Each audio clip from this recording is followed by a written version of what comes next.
అంటే స్పష్టంగా అర్థమైంది గత సంవత్సరం అంతా కూడా వారు విధ్వంసకరమైనటువంటి పాలన,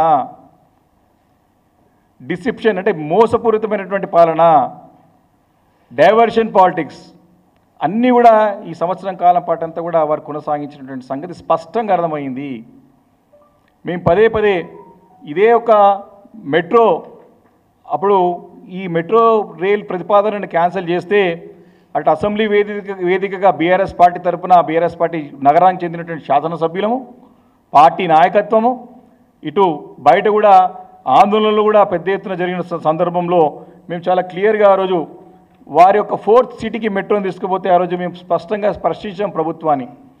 మేము ప్రతిపాదించినటువంటి మెట్రోని మీరు రద్దు చేసి మీ ఊహానగరం అయితే 4th సిటీ అని కలలు కంటా ఉన్నాడో కలల నగరానికి, తన ఊహానగరానికి మెట్రో రైల్ని ఏ రకంగా తీసుకెళ్తారని చెప్పేసి కూడా ఆ రోజు ప్రశ్నించిన సందర్భంలో మరి ఈ నార్త్ సిటీకి సంబంధించినటువంటి అక్కడ ప్రజానీకం అంతా కూడా పెద్ద ఎత్తున ఉద్యమాలు, పోరాటాలు, సంతకాల సేకరణ, పెద్ద ఎత్తున తిరుగుబాటు వచ్చినటువంటి సందర్భంలో మరి వారికి సమాధానం చెప్పలేక మరి ముఖ్యమంత్రి గారు నిన్న ప్రకటన చేసినట్టు స్పష్టంగా అర్థమవుతా ఉన్నది.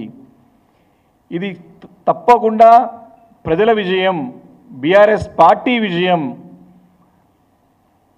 రేవంత్ రెడ్డి గారు తీసుకునే నిర్ణయాలు తప్పుడు నిర్ణయాలు. సంవత్సరం కాలం పాటు గతంలో కేసీఆర్ గారు వేసినటువంటి రూట్ మ్యాప్లనే రేవంత్ రెడ్డి నడవక తప్పదు అని నిన్న వారి ప్రకటనతో రుజువైందని చెప్పేసి నేను ఈ సందర్భంగా నేను మనవి చేస్తా ఉన్నాను.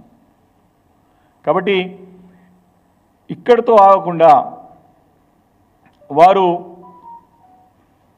రాయదుర్గం నుంచి కూడా శంషాబాద్ ఎయిర్పోర్ట్కి కూడా ప్రారంభమైనటువంటి పనులను రద్దు చేసినటువంటి సందర్భం మనం చూసాం. అసెంబ్లీ వేదిక కూడా వారు అనౌన్స్మెంట్ చేశారు. కానీ ఆ రోజు కూడా బీఆర్ఎస్ పార్టీ స్పష్టంగా ప్రశ్నించింది, ముఖ్యమంత్రి గారు మీరు శాస్త్రీయ పద్ధతిలో కాకుండా మీరు మీ ఈగో సాటిస్ఫాక్షన్ కోసానికి మీరు బేచజాలకు పోయి కేసీఆర్ గారు తీసుకున్న నిర్ణయాలు తప్పుడు నిర్ణయాలుగా చిత్రీకరించే ప్రయత్నంలో భాగంగా మీరు ఆ ఒక మెట్రో ట్రైన్ని రద్దు చేసినటువంటి సందర్భం క్లియర్గా మనం అడిగినాము. ఏ పద్ధతి ప్రకారం, ఈ శాస్త్రీయ పద్ధతి ప్రకారం పొండి రాయదుర్గం నుంచి శంషాబాద్ ఎయిర్పోర్ట్ పోవడానికి ఉన్నటువంటి ఆ విసినిటీలో ఆ ఒక ప్రాంతంలో దాదాపు 10 లక్షల పైచీలకు ఐటీ ఉద్యోగులతో పాటు అనేక ప్రాంతాలకు ఒక సెంటర్, అది ఎపీ సెంటర్, అది అక్కడి నుంచే ప్రజలు ప్రయాణించేటువంటి రూట్ అది. అక్కడ జూబ్లీహిల్స్ నియోజకవర్గం కానీ, కుక్కట్పల్లి నియోజకవర్గం కానీ, షేర్లింగంపల్లి నియోజకవర్గం కానీ, ఇటు కుత్బుల్లాపూర్ కానివ్వండి, ఇటు పక్కకు వచ్చే చాలా ప్రాంతాలు,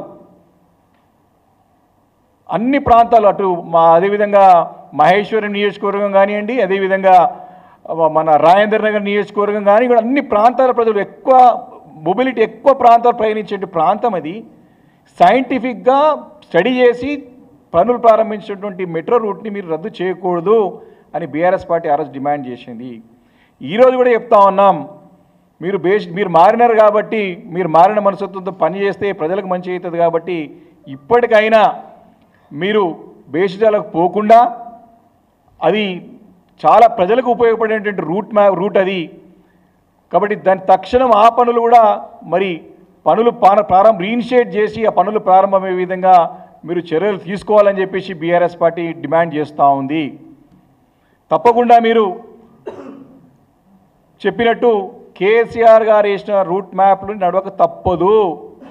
నేను ఎగ్జాంపుల్ మెట్రోనే చెప్తా ఉన్నా, కానీ ఇరిగేషన్ ప్రాజెక్ట్స్ తీసుకున్నా, ఎలక్ట్రిసిటీ పాలసీస్ తీసుకున్నా, ఏ పాలసీ తీసుకున్నా తప్పకుండా కేసీఆర్ గారు వేసిన రూట్ మ్యాప్లు నడవక రేవంత్ రెడ్డికి తప్పదు అని చెప్పేసి ఈ సందర్భంగా నేను మనవి చేస్తూ ఉన్నాను.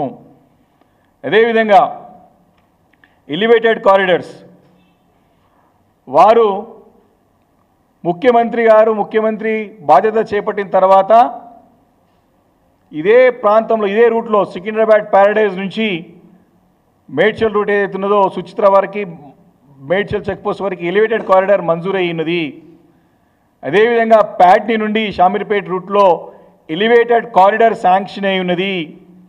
దానికి కేంద్రం నుండి కూడా మీకు క్లియరెన్స్ వచ్చింది. గతంలో మేము చేసిన ప్రయత్నంలో భాగంగా డిఫెన్స్ కూడా క్లియరెన్స్ ఇచ్చింది. మీరు శంకుస్థాపన చేసి ఇదే ముఖ్యమంత్రి రేవంత్ రెడ్డి గారు వారి చేతుల మీద స్వహస్తాల చేతుల మీదుగా శంకుస్థాపన చేసి సంవత్సరం కావస్తా ఉన్నా తట్టడి మట్టి తీయలేదు ఇప్పటివరకు కూడా. ఇది ప్రభుత్వం యొక్క పనితీరు. సేమ్ ఇదే కూడా మళ్ళీ ఇది మెట్రో రైలు కూడా ఇదే ఇది కూడా కోల్డ్ స్టోరేజ్ పడేసే ప్రయత్నం చేస్తూ ఉన్నారు.